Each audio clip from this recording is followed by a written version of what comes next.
Hi, I am Katya Miles. I'm Rick Banghart. And I'm Terry McGovern. Welcome to our 5th episode of Three Homies. This is our 2nd episode out of 3, where we talk to our family members about the pandemic in their area. For our previous episode, Katya invited her brother to talk with us about how folks are dealing with COVID in Russia, particularly in Moscow. Mm-hmm. And who do I bring to the party? I bring to the party my elder son, Brendan McGovern, who is a police officer, and he here in Petaluma. And he recently, as a matter of fact, appeared on a new show called Uncomfortable Conversations with a Black Man. Yep. That's the name, right? Mm-hmm. And it's hosted by a really powerful, charismatic young African-American guy named Emmanuel Acho. And it's I think the whole thing is underwritten by the Oprah Winfrey channel, right? Yeah. Anyway, just to get us started, here is, and he's the only Black man in this entire room, and he handles himself brilliantly. If you want to see the whole show, just go to YouTube, Uncomfortable Conversations with a Black Man. This is the one that was done a few months ago, and Brendan and his colleagues were the guests and the audience. Take a look. When you see the things occurring in our world, like what happened with George Floyd, a Black man losing his life to these white police officers, when you first saw that video, what went through your mind? I mean, I felt sick.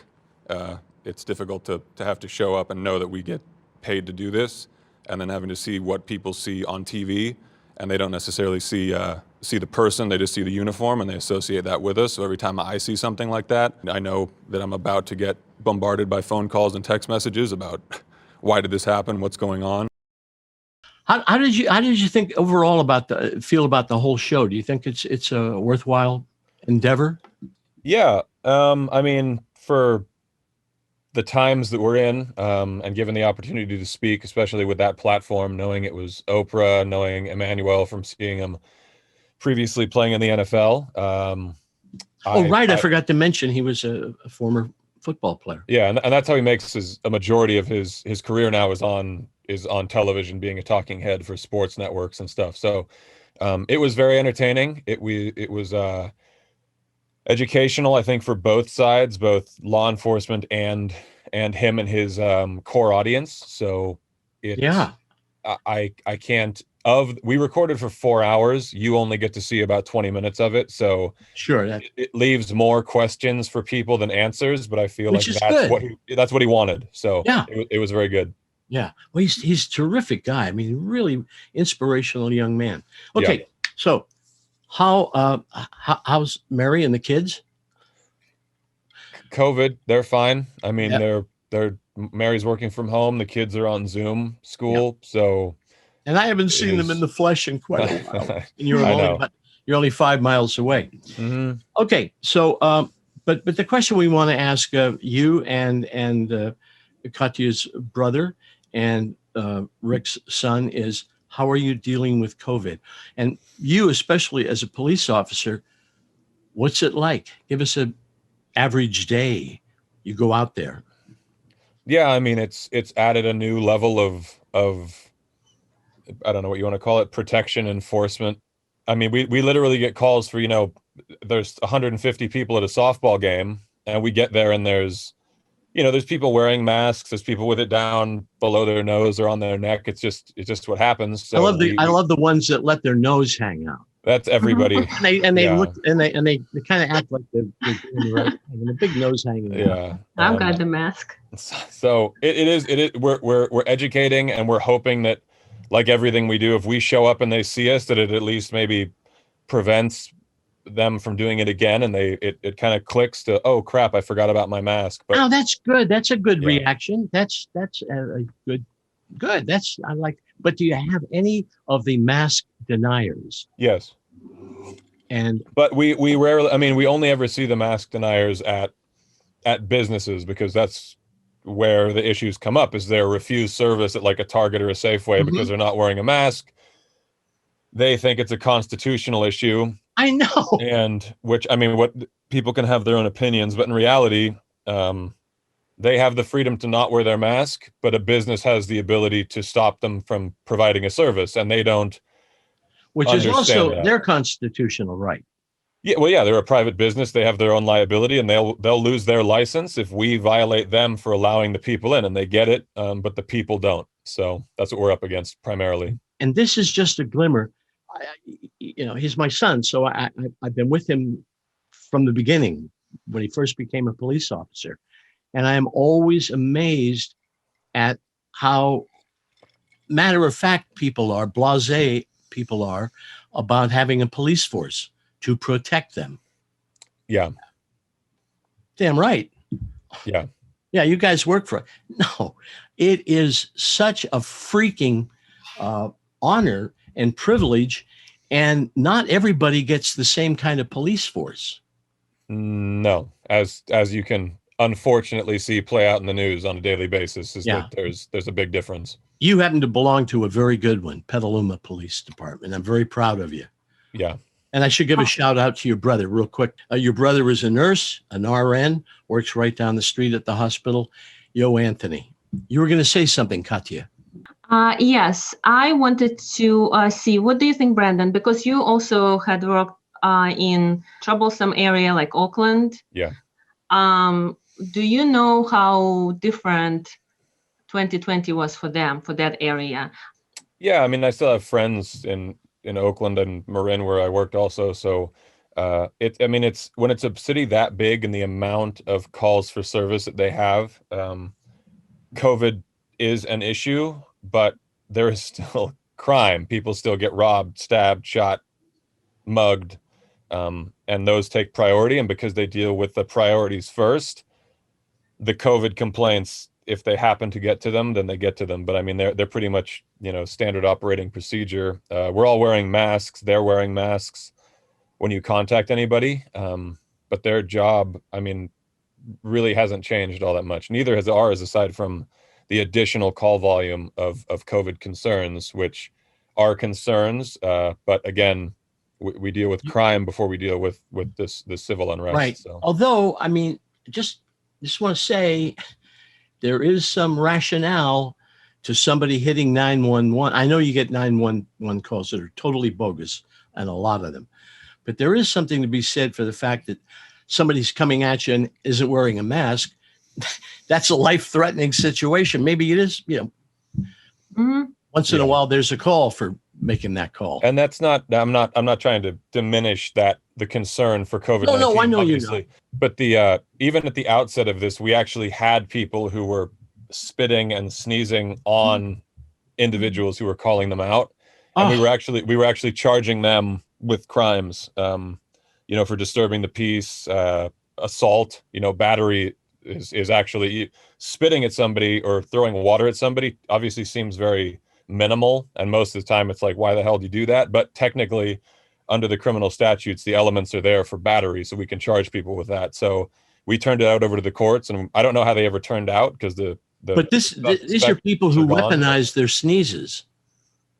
Yeah. I mean, they were deniers of the virus to begin with, at least in my interviews with them. Oh my God. They thought COVID was, fake news. So that's why they would do it out of spite or just being jackasses. But we sent it up to the courts, and I'm hoping that they got charged with it, but we don't really see the end of it. No, you don't. Do you? Yeah.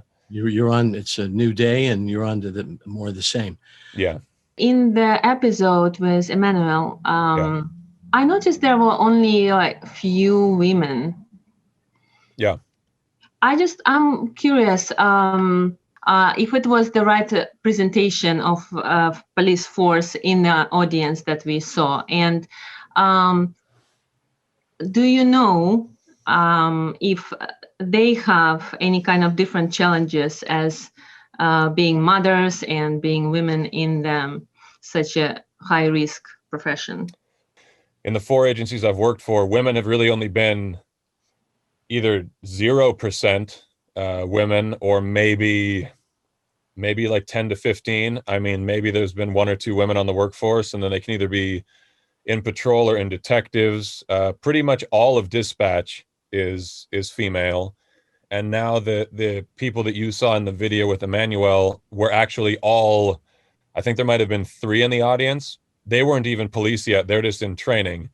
But they have been hired by us, so they will be on the force, and they're trained. They're in the program right now. So our agency is probably only like 15% female, and that's probably industry standard as far as that goes. As far as your other question, the risks with motherhood, it's handled like, I mean, we're still paid. We're still a business. If a woman gets pregnant, she has maternity leave. She'll get time off.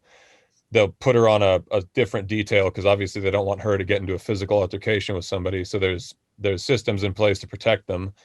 But a lot of them, I mean, they'll have their child, they'll come back to work, and it's fine. As far as how they go, it's really attitude based. I mean, what we do is kind of based on the front that you put up to people. So there are just like men, there are women who are very strong-willed and establish themselves, and there are other people who are meek. It's just, everybody's different, and they handle their job the same way regardless. But there are risks. I mean, if they're a smaller woman, then it is what it is, but smaller men have the same issues. So every woman I've ever worked with has been I've been just as happy to work with as a man. I'm not concerned about it.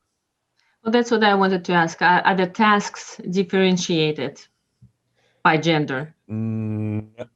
Speaking for the agencies I've worked for, no. I mean, legally, I don't think they can be. The industry that we have, similar to what the military had gone through recently and in the past, is that there are standards that have to be met. So to join the police academy, you have to be able to scale a wall. You have to be able to drag a 150-pound man or woman with 150-pound weight. And there are physical tasks that you have to do to have the job. So if they can pass it, then they can pass it. And if they can't, then you can't. It's dangerous for everybody working if they start making the rules lax, because if they start allowing people in who can't do these things, that's a physical requirement for the job, then it's a liability. I love you, Brendan. I'm very proud of you. Thank you. Thanks for being on Three Homies. Yeah, this was fun. Let me know if you want to do it again. Okay. As usual, we close with a satirist look at the pandemic. Now, as we emerge vaccinated and immune, I think this song reminds us of our aspirations around the lockdown. Here is 5 times August, I Will Learn 1,000 Things. Enjoy. And we'll see you next time when we visit Rick's son in Michigan and see how folks there are dealing with COVID. Until then, bye for now.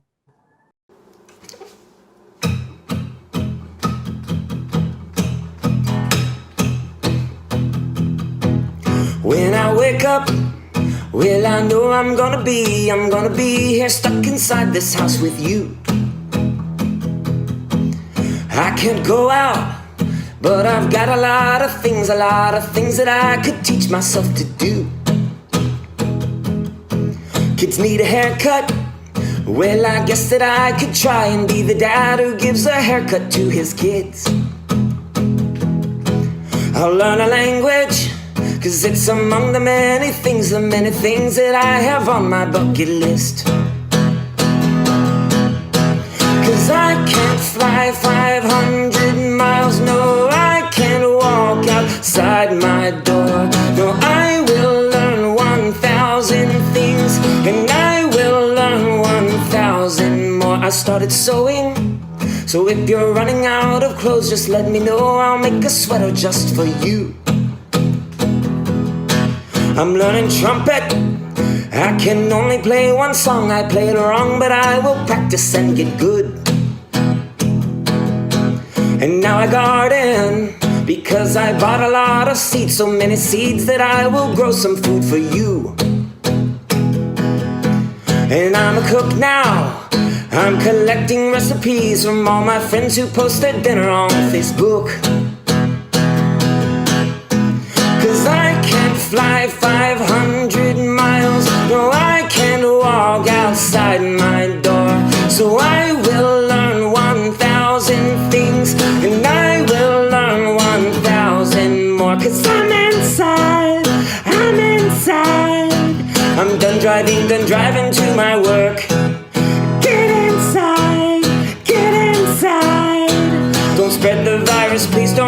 jerk. 'Cause we can't fly 500 miles, no, we should all just stay indoors. We could learn 1,000 things, we could learn 1,000 more.